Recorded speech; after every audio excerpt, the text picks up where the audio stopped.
हे राम।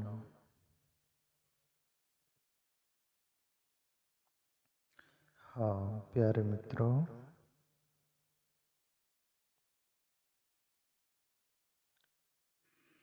रामचरितमानस गोस्वामी तुलसीदास जी की, उसमें संतों के प्रति एक विशेष भाव तीर्थ के रूप में बताया गया। संत जो तीर्थ स्वरूप होते हैं, कैसे होते हैं, क्यों होते हैं और संत क्या होते हैं, ऐसी कुछ बातें हैं, वो हम समझने का प्रयास करिए। साधु चरित शुभ चरित कपासु, नीरस बिसत गुणमय फल जासु। जो सही दुख परिछिद्र दुरावा, बंदनीय जेहि जग जस पावा। गोस्वामी तुलसीदास बोल रहे कि साधु चरित शुभ चरित कपासु, एक कपास का दृष्टांत दे रहे। जैसे कपास होती है, कपास के अंदर रस नहीं होता, कपास के अंदर कोई भी प्रकार का वैसे द्रव्य तरल पदार्थ जैसा नहीं होता। वो स्वच्छ रहता है, निर्मल रहता है। वो जो तंतु रहते कपास के, सब कुछ सालों भी पड़े रहे तो वैसे ही रहेंगे, उसमें सड़न भी नहीं आएंगी, कोई बदबू भी नहीं आएंगी, कोई प्रकार का ऐसा उतार चढ़ाव नहीं आएगा उसमें। इतना शुभ्र स्वच्छ कपास का गोस्वामी तुलसीदास उदाहरण दे रहे, दृष्टांत संतों के प्रति। तो ये प्यारे मित्रों, हकीकत में जो परमात्मा के चहेते, परमात्मा के लिए ही जो जीते हैं, जिए हैं, जी रहे होते हैं, ऐसे संतों के प्रति ये गोस्वामी तुलसीदास की चौपाई लागू होती है। एक साधु संत होते तथाकथित एक डिपार्टमेंट है, कुछ नए नए साधक के रूप में, या कुछ कुछ संतत्व की ओर अग्रसर नहीं हो रहे, हिम्मत जुटा नहीं पा रहे, तो उनकी हिम्मत डग गई तो वो तथाकथित भी रह जाते कुछ कुछ, यानी कच्चे। पर उनके लिए नहीं ये चौपाई, जो पक गए उनके लिए। साधु चरित शुभ चरित्र कपासु। और कोई भी साधु संत जो बनते, उनका चरित्र शुभ नहीं हो, पावन नहीं हो, पवित्र नहीं हो, तो वो साधुत्व और वो संतत्व खुद को कलंकित कर देता है और समाज में एक ऐसा अपात्र हो जाता है, वो साधु निंदनीय हो जाता है प्यारे मित्रों। इसलिए साधु का चरित्र बहुत साफ सुथरा होना चाहिए। दुनिया की भावना साधु संतों के प्रति होती है, उनको देखकर वो प्रेरणाएं लेते हैं, उस पर चलने का प्रयास करते हैं। तो मूलतः जो मूल है उसको बहुत संभल कर जीवन जीना पड़ता है, संभल कर चलना पड़ता है। और वो संभल कर तभी रह सकता है जब परमात्मा आत्मचिंतन तेल की धारावत हो, कंटिन्यू अहिर्निश। तब जाकर वो चादर कबीर की तरफ पावन हो सकती है, या अदर महापुरुषों की तरफ पावन हो सकती है। साधु चरित शुभ चरित कपासु, निरस बिसत गुणमय फल जासु। उसमें रस नहीं होता, जैसे तरल पदार्थ अपन बोल रहे। और नीरस का अर्थ ये होता है कि उसमें दुर्गंध भी नहीं होती, उसमें जो ऐसा रस बदबू मारने वाला हो कि और कोई प्रकार का व्यर्थ का रस नहीं होता उसमें। नीरस का दूसरा अर्थ ये भी होता है जो हमें रस होता है ये दुनियादारी में, दुनिया का सब व्यक्ति वस्तु में, ये सब पदार्थों में, ये दुनिया का जो दिखता है उसमें जो रस होता है उसमें वो नीरस होते हैं, उसमें उनको रस नहीं रहता। इसलिए ये भी एक शब्द लागू होता है, नीरस।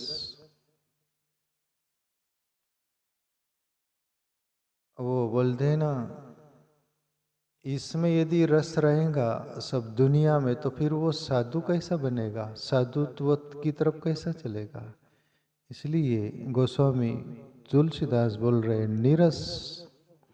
विशद का अर्थ होता है विशुद्ध, एक शब्द। ये जो गोस्वामी तुलसीदास की अपनी अंदाज की भाषा है, वो विशद विशुद्ध, उसको साफ सुथरा बोलो तो विशुद्ध भी बोलते, कोई विशुद्ध भी बोलते, विशद भी बोलते, ठीक है।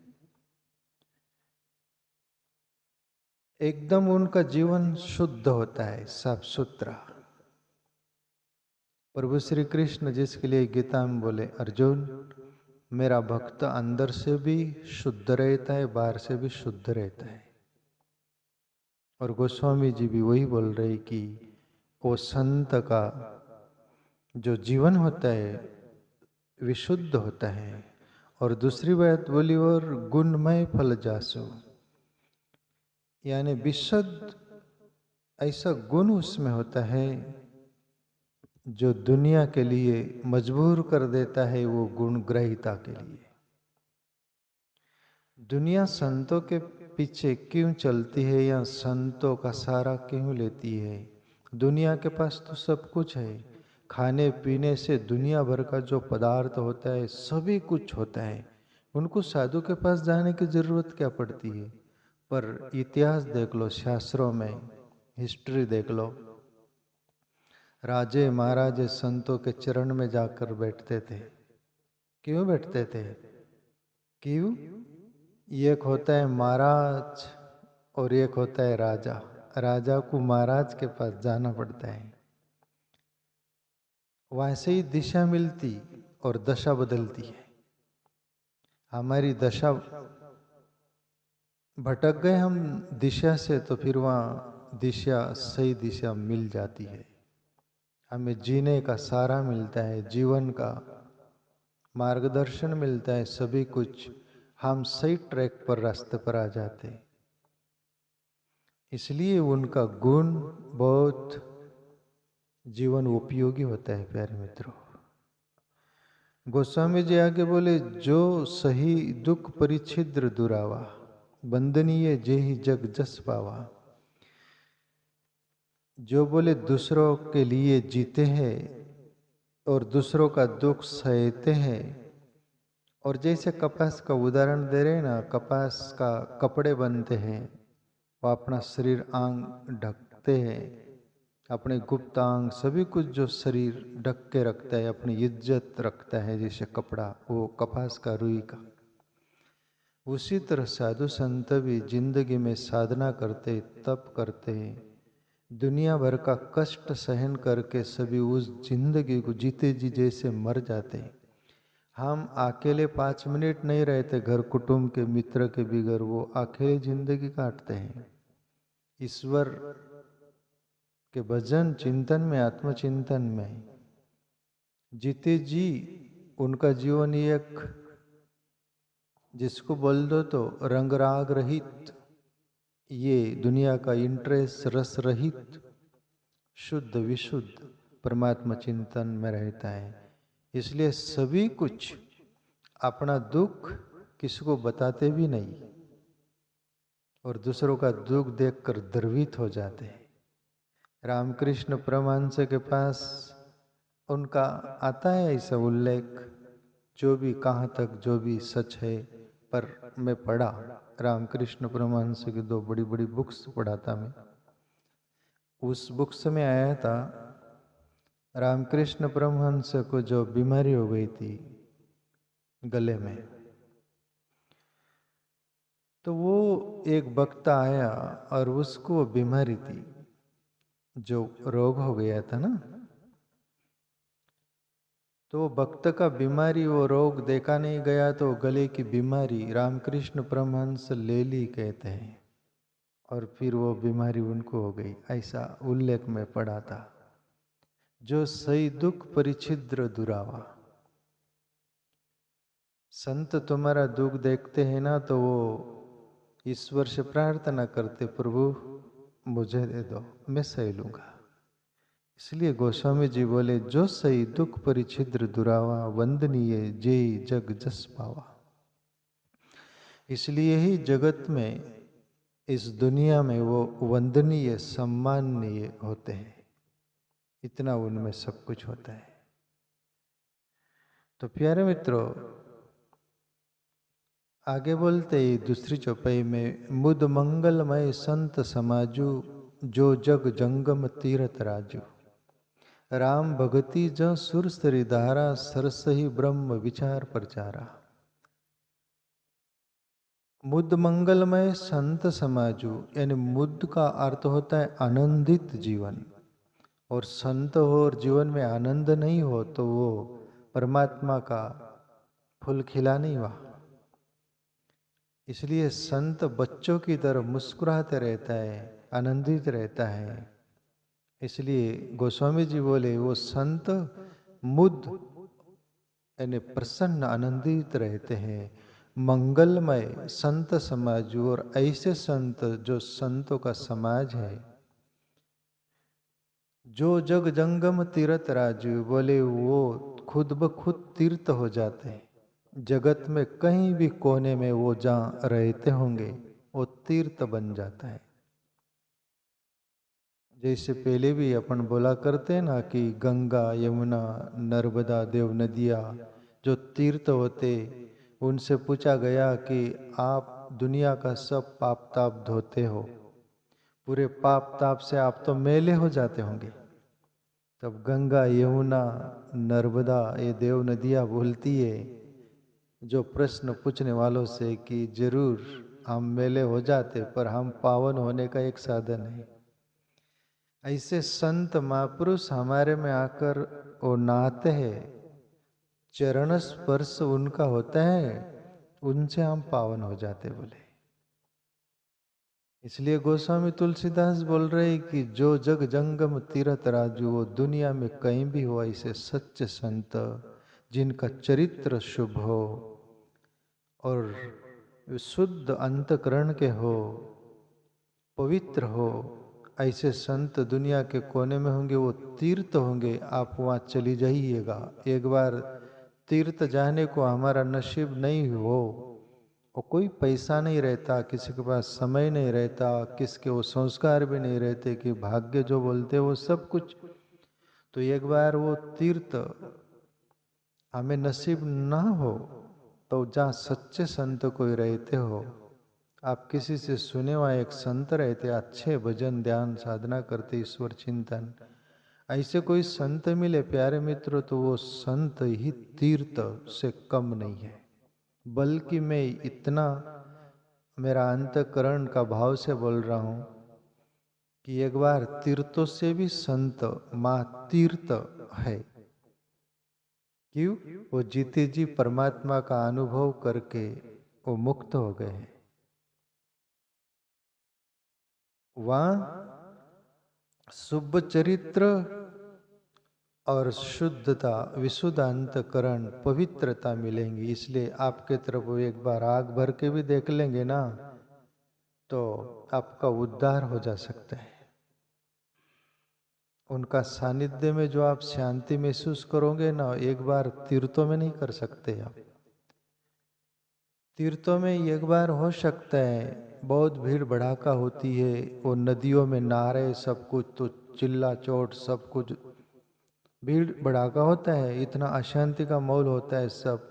पर कोई संत निरामया शांति में एक समाधिस्थ आनंदित बैठा होगा, तो वहाँ पर जाकर बैठ जाइए, आपकी वाणी भी मौन हो जाएंगी, चुप हो जाओगे आप। वहीं से बैठ जाओगे, आपकी आपको समाधि लग रही जैसे। ये उनका प्रभाव, वाइब्रेशन आपको टच होंगे। तो इसलिए ये राज है। शिव जी के दो बेटे, शास्त्रों में आता है ना, कार्तिक और गणेश जी। एक बार पार्वती और शिव जी बोले दोनों बेटे से कि जो पृथ्वी का परिक्रमा करके आएगा उनको कुछ इनाम दिया जाएगा, कि वो कौन पहले आता है तीर्थ करके। और कार्तिक के मोर पर बैठे और उड़ के चले गए। अब गणेश की फजीता, गणेश देखते, पर गणेश गण का देवता है, गुण का, गण का, इसलिए उनका नाम गणेश, गणपति, गुण के पति है वो। बस माँ बाप थे शिव पार्वती, उनके चारों ओर परिक्रमा कर ली और सामने खड़े हो गए, हो गई मेरी परिक्रमा। ये कार्तिकेय तो मोर पर बैठकर दुनियादारी में निकल गया, वो कब आया न आया क्या हुआ वो मालूम नहीं। पर गणेश तो माँ बाप के परिक्रमा हो गई मेरी तीर्थ, क्योंकि माँ बाप से बढ़कर कौन तीर्थ। तो ऐसे ही प्यारे मित्रों, ईश्वर को पाए हुए महापुरुष दुनिया में कोने में जहां भी रहते होंगे वो तीर्थ है। दूसरी बात बोली, राम भगति जह सुर सरी धारा। ये देव नदिया, सुर सरी धारा का अर्थ होता है देव नदिया। संतों के अंदर ऐसा वो नदी कौन सी? राम भगति जह सुरसरी धारा। राम भक्ति सुरसरी, वो नदिया है, देव नदिया, वो बहती है। सरसई ब्रह्म विचार प्रचारा, जैसे प्रयागराज में त्रिवेणी होती है ना, अभी कुंभ मेला जो चल रहा है, गंगा यमुना की दो धारें दिखती है, सफेद और नीली, पर सरस्वती की धार नहीं दिखती, वो गुप्त है। ऐसा ही ये संतों के अंदर राम भक्ति जस सुरसरी धारा, भक्ति की ये धारे बहती है। और सरसई ब्रह्म विचारा प्रचार, ये सरसई ब्रह्म विचार प्रचार का अर्थ होता है कि वहाँ ब्रह्म ज्ञान की परिचर्चा होती है, वो बातें होती है। इसलिए वो सरस्वती की तरह ये त्रिवेणी वहाँ है। ये संतों की बात, ये संतों के वहाँ ये त्रिवेणी इस अंदाज में है। तो प्यारे मित्रों, जहां भी जाइएगा अपन, एक बार मिले कोई ऐसा संत फकीर, पहुंचा दे भवदरिया के तीर। ये मुरारी बापू के मुँह से मैं कभी कुछ सालों पहले सुना था, वो गाते थे ये, मिले कोई ऐसा संत फकीर पहुंचा दे भवदरिया के तीर। बोले ऐसा कोई संत फकीर मिले जो ये जगत रूपी भव सागर से पार कर दे।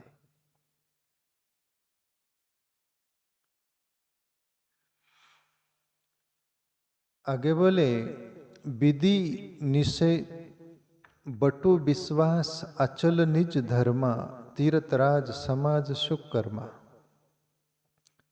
सबही सुलभ सब दिन सब देसा, सेवत सादर समन कलेसा। ऐसे संत महापुरुष होते अपने आत्म स्वरूप, आत्मा का धर्म में पूरे स्थिर रहते हैं। वैसे ही जैसे वट वृक्ष का उदाहरण देते गोस्वामी जी, ऐसे वट वृक्ष की आयुष्य 5000 वर्ष होती है। पूरे वृक्षों में एक नंबर उतना वो पक्का। ऐसा ही महापुरुष ब्रह्म को जाने हुए, इनका धर्म जो होता है ना, वो अंदर से होता है, आत्मा का। प्रभु श्री कृष्ण जिसको बोले सो धर्म निधनम श्रेय, पर धर्म भया वाली बात, वो धर्म आत्मा का धर्म में वो अटूट रहते, वो अडिग रहता है, वो स्थिर रहता है, स्थिर का हुआ नहीं। इसलिए बटु विश्वास, अचल निज धर्मा, तीरथ राज समाज सुकर्मा। और ऐसे महापुरुष दुनिया के कोने में रहते हो तो वो तीर्थों का राजा है बोले। और समाज सुख कर्मा, और समाजों के लिए एक परम सुख देने की लायकात उनमें है। जो दुनिया सुख नहीं दे पाती, वो शांति नहीं दे पाती, वहाँ वो संत महापुरुषों के सानिध्य में आपको मिलेगी। इसलिए वो तीर्थों का राजा है। ये गोस्वामी तुलसीदास बोल रहे। सेवत सादर समन कलेश, ये तीर्थराज समाज सुकर्मा, सभी सुलभ सब दिन सब देशा। और देखो बोले, एक बार तीर्थ सुलभ नहीं होता हमें, पर संतो तो सुलभ है ना, सभी सुलभ। कोई इसमें चालाकीपन करे कि संतों से हम कैसे मिले, हमको कैसे मिलेंगे, क्या मिलेंगे, वो नहीं नहीं नहीं, वो सभी सुलभ, कोई भी जाओ वहाँ। पर संतों के पास जाने के लिए भी प्यारे मित्रों बहुत पुण्य की भी जरूरत होती है कभी कभी। जैसे रामायण की जो एक चौपाई है, बिनु पुण्य पुंज मिले ही नहीं संता। ये शायद हनुमान विभीषण के बीच कोई चर्चा हुआ की चौपाई है क्या? अब मोय भा भरोस हनुमंता, बिन हरि कृपा मिले ही नहीं संता। बिनु पुण्य पुंज मिले ही नहीं संता। एक तो विभीषण हनुमान से बोले कि हनुमान जी आप संत हो, और अभी मुझे हरि पर विश्वास आ गया कि हरि की कृपा से ही मुझे संत जैसे आप मिले, और मेरा पुण्य का पुंज होगा ना, पहाड़ पुंज उसको बोलते, पहाड़ उतना पुण्य होगा करके ही तो आप संत मुझे मिले। बिने बिनु पुंज पुण्य मिले ही नहीं संता। तो प्यारे मित्रों, वो संत तो सब दूर है, पर ये भी जरूरी है हमारा कुछ पुण्य स्मरण भी प्रारब्ध का हो, अभी का हो, या तो हम खोजे नहीं है तो। इसलिए सभी सुलभ सब दिन सब देशा, सेवत सादर समन कलेसा। और फिर क्या होगा? सेवत सादर समन कलेसा। ऐसा तुम आदर से संतों की संग करते होंगे ना, तो तुम्हारा सेवत सादर समन कलेसा, तुम्हारी जिंदगी के सब कलेश दूर हो जाएंगे। जो जिंदगी कलेशों से भरी हुई रहती, दुख दर्दों से, वो सभी मिट जा सकती है। एक बार दुनिया के सानिध्य से तुमको कलेश ज्यादा वो मिलेगा, पर सच्चे महापुरुषों की संतों से आपका कलेश मिटने की पूरी संभावना प्यारे मित्रों। इसलिए खोजना हो तो एक बार खोज ही लीजिए, सच्चे संतों को प्रयास करिए। प्रभु श्री कृष्ण गीता में बोले, अर्जुन ओ संत महापुरुष, देखो संतों के पास जाने की भी विधि कैसी बात बोले प्रभु श्री कृष्ण। अर्जुन वो संत महापुरुषों के पास जाना, दंडवत प्रणाम करना सादर। दंडवत उसको बोलते लंबा लेट के पूरा समर्पित इस भाव से अहंकार को छोड़ देना। और दंडवत वही करेगा जिसके अंदर अहंकार ईगोलेस हो गया है। वो अहंकारी तो नमस्कार हाथ भी नहीं ऐसा झुकाएगा, ऐसा भी नहीं करेगा, ऐसा कर देगा अहंकारी आदमी। प्रभु श्री कृष्ण बोले, अर्जुन नम्रता से जाना, दंडवत प्रणाम करना, और बहुत शालीनता से लीनता से बोलना कि प्रभु यदि तुमको बोलना है तो बोलना, नहीं बोलना है तो चुप बैठे रहना। ऐसा बोले प्रभु श्री कृष्ण गीता में। बोलना है तो बोलना कि प्रभु मेरा आत्मा उद्धार का कोई मार्ग रास्ता बताओ, और ऐसा नहीं आता तो चुप रहिए। वो तुमको भाप लेंगे अंतकरण में, उनको जो बोलना है तो बोलेंगे। दो शब्द नहीं बोलना हो तो उनकी आंतरिक शक्ति बिना बोले भी तुमको मिल जाएगी। ये जरूरी भी नहीं है कि संत दो वाणी बोलकर तुमको कुछ आशीर्वाद कृपा कर दे, नहीं नहीं, वो मौन से भी कुछ दे सकते हैं। आंखों से भी कुछ दे सकते, इसलिए एक शेर बोला करते ना, शाहों की निगाहों में अजब तासीर होती है, निगाहें लुप्त से देख के खाक भी अक्सी होती है। एक बार आग भर के देख ले तो बदल देता है जिंदगी। तो प्यारे मित्रों, एक चौपाई और, आकत अलौकिक तीरथ राहों, देह सद्य फल प्रगट प्रभाव। और गोस्वामी तुलसीदास बोले, आकत अलौकिक तीरथ राहों, बोले उनके बारे में मैं क्या बोलूं, आकत है, बोला नहीं जाए, वाणी मौन हो जाए, ऐसा तीर्थ रूपी संतों के बारे में क्या बोलूं, बोले मैं। अलौकिक जो दिखने में नहीं आता, इससे उनके अंदर तीर्थ सो भी माँ तीर्थ का सामर्थ्य है उनमें, वो अलौकिक वो दिखता नहीं। एक बार तुम अपन तीर्थों में जाते हो, तीर्थ नदियां दिखती, नारे, वो सब कुछ दिखता है, वहां से जल ला रहे, वो सब कुछ दिखता है, वो दिखता है, पर यह दिखता नहीं। अलौकिक का अर्थ होता है कि ये लौकिक नहीं, ये शब्द और होता है, अलग अलग का अर्थ होता है दिखता नहीं। तीर्थ रहो, ऐसा वो तीर्थ राज है, बोले देही सद्दे ओ फल प्रगट प्रभाव, और वो देरी नहीं करता, तुरंत फल मिल जाता है। बोले तीर्थों में जाओगे, हो सकता है वहां का फल तुमको लेट मिल सकेगा, पर ये संत रूपी तीर्थ राज में तुम्हें फल तुरंत मिल जाएगा। इसलिए खोजो सच्चे महापुरुषों को, संतों को। तीर्थों में भी जाओ प्यारे मित्रों, मना नहीं, पर संत भी तीर्थ है।